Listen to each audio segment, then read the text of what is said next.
Talk About It Tuesday. You can leave home, but you can't outrun the truth.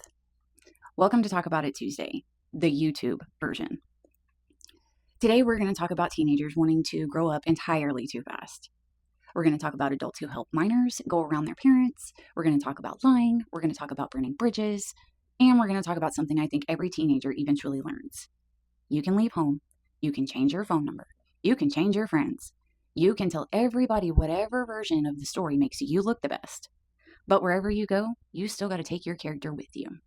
And eventually, the truth catches up. Now listen, teenagers wanting independence isn't anything new. I was a teenager once. I remember thinking I knew everything. My parents clearly had no idea what they were doing.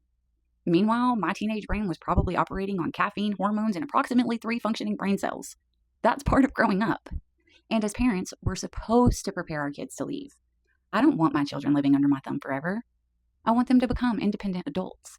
I want them to work, pay bills, make decisions, build lives, succeed. That's the whole point. But there is a huge difference between a young person becoming independent and a young person running from accountability. And there's an even bigger problem when other adults get involved and help a minor do that. This is the part I really want to talk about. Somewhere along the way, we've gotten entirely too comfortable with adults inserting themselves between parents and their minor children. And before somebody takes this sideways, because this is the internet and somebody always does, I'm not talking about abused children. If a child is unsafe, being abused, neglected, genuinely needs protection, help that child. I'm talking about normal parenting, curfews, school, jobs, driving rules, phone rules, house rules, consequences, expectations. A teenager saying, "My mom is so controlling," does not automatically mean mom is controlling. Sometimes controlling means my mom won't let me do whatever the heck I want. Those are two very different things. And if you're a grown adult helping a minor circumvent their parents because that teenager doesn't like the rules, you may think you're helping, but what lesson are you actually teaching? That when somebody holds you accountable, run? That when you don't like the answer, find another adult who will give you the answer you wanted? That rules only apply until you find somebody willing to help you break them? Because adulthood is going to knock that lesson sideways real quick. Your boss doesn't care that you don't like the attendance policy. Your landlord doesn't care that you don't like paying rent. The electric company is not interested in your childhood trauma when that bill is 47 days late. They're going to turn them lights off. Welcome to adulthood, baby. And then we've got lying. Lord have mercy. Here's the problem with lying. One lie requires another lie. And then that lie needs a cousin. Then the cousin needs a best friend. And before you know it, you've created an entire extended family of lies. And now you've got to remember everybody's birthday. That sounds exhausting.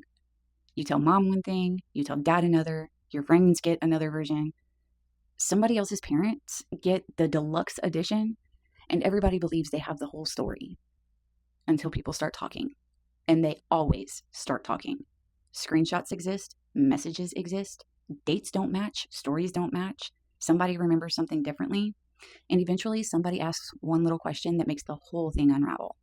All truth comes to light eventually. Maybe not immediately. Sometimes it takes months, sometimes it takes years. But truth doesn't need you to remember what you said. Truth just is. And when it finally starts coming out, it can absolutely destroy the life you built around the lie. Not destroy you. There's an important difference. You can recover. You can admit you were wrong, you can apologize, you can rebuild.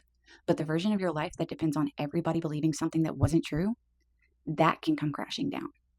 And rebuilding trust is a whole lot harder than telling the truth would have been in the first place. Which brings me to burning bridges. Listen, I am not one of those people who's going to tell you never burn a bridge. No. Some bridges need to be burned. Some need caution tape. Some need a bulldozer. Some need the road removed from Google Maps. There are toxic relationships, there are abusive relationships, there are situations you absolutely should walk away from. But there's a difference between protecting your peace and destroying every relationship with anybody who ever tells you no. There's a difference between boundaries and revenge. There's a difference between walking away because somebody is hurting and walking away because somebody expects accountability from you. And young people especially need to understand this. Be very careful burning bridges while somebody else is standing beside you, handing you the matches. Because the person cheering you on today might not be standing there 6 months from now. Then what?